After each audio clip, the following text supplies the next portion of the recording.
Hello and welcome to Applicata Biblia. My name is Mark and thank you so much for stopping by as we look a little bit more into God's Word. We are continuing in the series Bible Characters or a Walk Through the Bible. We are currently in the era of the Kings, and we are pretty much at the beginning part of that. We will be in 1 Kings today. 1 Kings chapter 11, starting at verse 29. This is lesson 40, and it's book 3 of the series.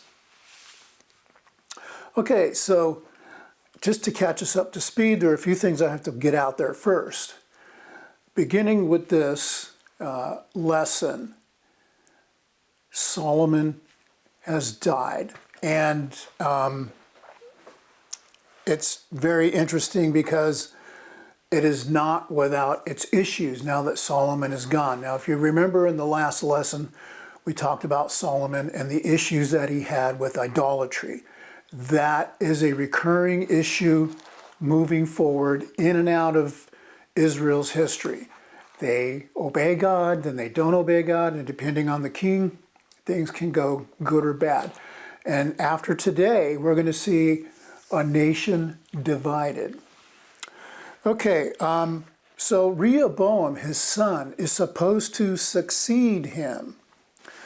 But because when you look in chapter 11, you see that because of Solomon's idolatry, God declares through Ahijah that Jeroboam, his nemesis, will take 10 tribes away from him. And he will be a king to a different kingdom called Israel.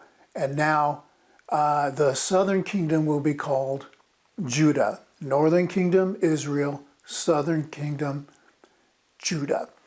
And this is moving forward. And it's even unto this day for a lot of different, at a lot of different levels. But that is what happens. So, Jeroboam will take 10 tribes, and that's basically landmass wise. He is an Ephraimite, Jeroboam is, and he rebels against Solomon. Now, one of the big things, the problems with what was going on with Solomon, he was wise and he really helped Israel become very rich.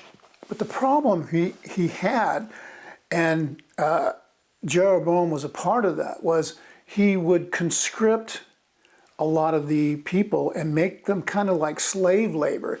They would have to come and work for a certain amount. That means they weren't at home working. And so that was a big issue. And so Jeroboam was actually a great warrior, and he was kind of the head of those people. So he got to see firsthand how much oppression was happening under the rule of Solomon, so Solomon could build this great nation. And we're going to see how that affects everything here in a minute. Okay, so let's see. So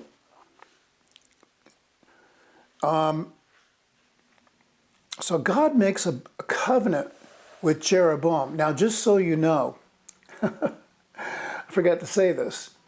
I've changed the format, and basically I'm going to put the frames up with the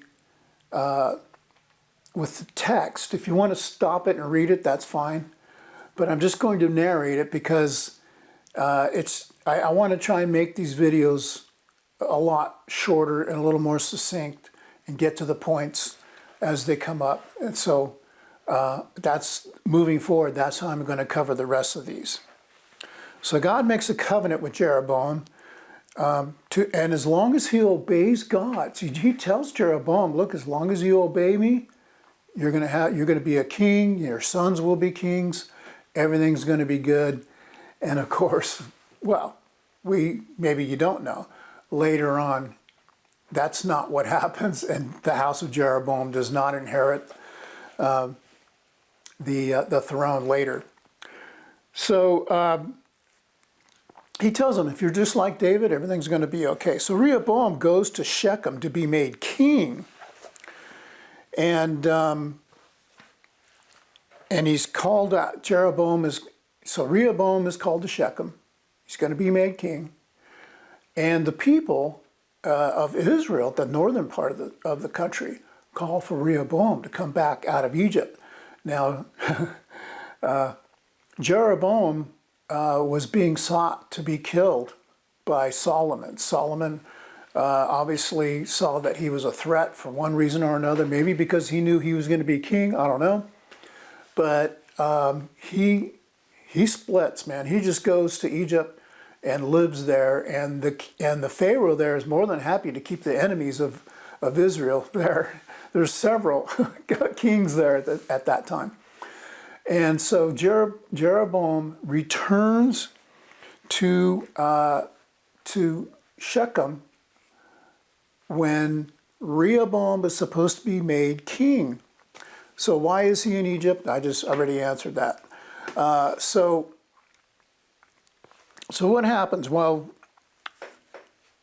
what happens is the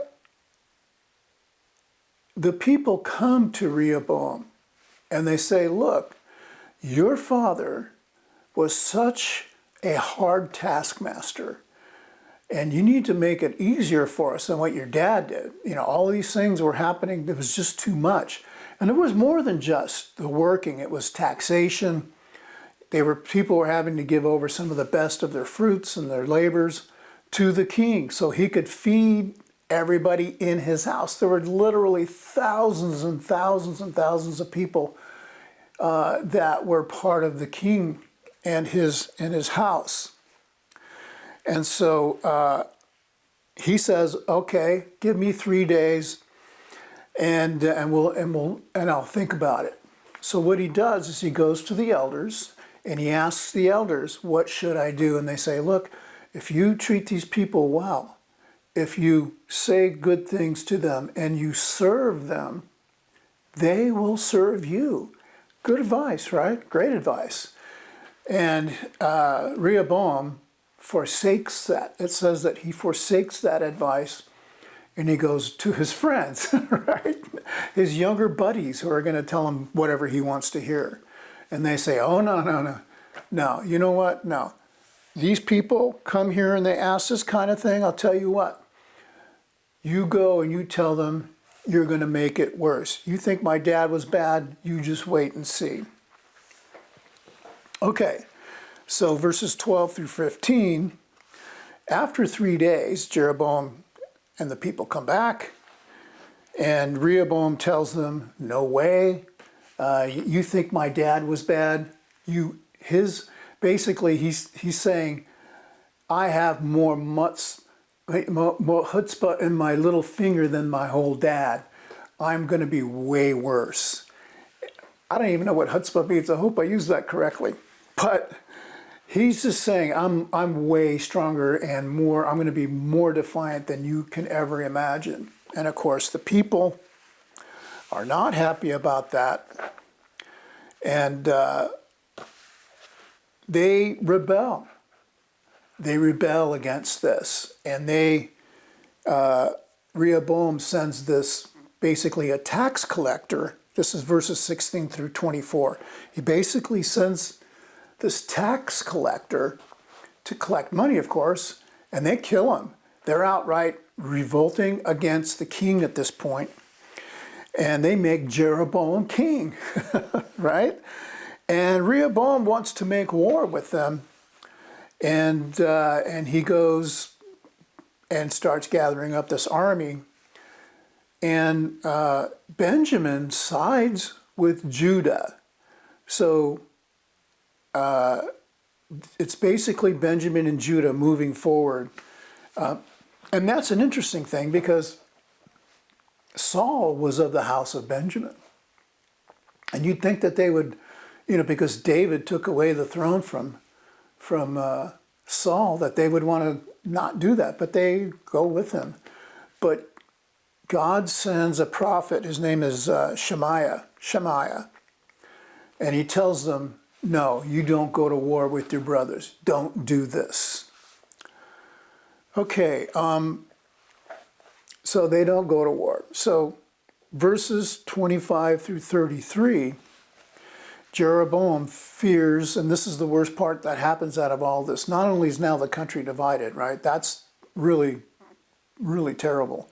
But the worst part about it is Jeroboam fears that his people in Israel will want to go to Jerusalem to worship. Why does he fear that? He fears that because that was the law. God made that law that is where they worship. So he was afraid they were going to go there and then end up killing him, right? So what does he do? He sets up, he makes some golden calves. I don't know, these people, come on, these people in the golden calves, I don't get it.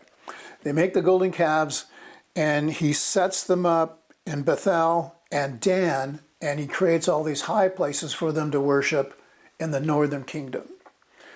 And of course, this goes directly against what God said for them to do in the law itself. He chose Jerusalem. He repeats this over and over again. I choose Jerusalem to put my name. They were not to do this. So it's all very improper, and a bunch of the Levites, if not all the Levites, leave the northern territory to go down into Judah because they know this is wrong. And Jeroboam ends up making his own priests that aren't even from the tribe of Levi. So it's just complete idolatry. They're not serving God the way he told them they are to do. And this becomes a perpetual problem for the northern kingdom. The northern kingdom never gets to that part where at least the king was serving God and so the rest of the people serve God. That never happens. And so moving forward from here, we're going to first study Judah's kings. We're going to study them, and then we're going to study Israel's kings separately, but they go in concurrence. And so when you read it, you'll see that these kings go in concurrence like that at the same time. So Israel's divided, and Judah, Israel's to the north, Judah's to the south, starting with Solomon. I ask my students, to list all the sins caused by this division, or what caused this division. And basically it's just this envy and disregard of God. And like starting with Rehoboam, he's proud, he's arrogant, he's not seeking God, he's seeking his own name. He's not seeking to edify, the people before God or anything like that. He's just concerned about himself. This is the big issue with people, and this is the big issue with a lot of these kings coming up. And we're going to see some good kings in Judah, and then we're going to spend some time in Israel, and none of them are good. They're just none of them. What is Jeroboam afraid of? What does he do? We already went over that. What could have all these people done to make sure Israel stayed together? Well, obviously, they needed to focus on God. They needed to inquire of God, because that's how they would find out what God wanted. They would ask a priest, and they would say, inquire of God, ask him if we should do X, or ask him if we should do this. And they would ask, and they would get answers, but they're not doing that. And this becomes a big problem for them moving forward. Okay, thank you so much for stopping by. I don't think that was a very long video, and that's good because this is the way we're going to do this moving forward. See you in the next one.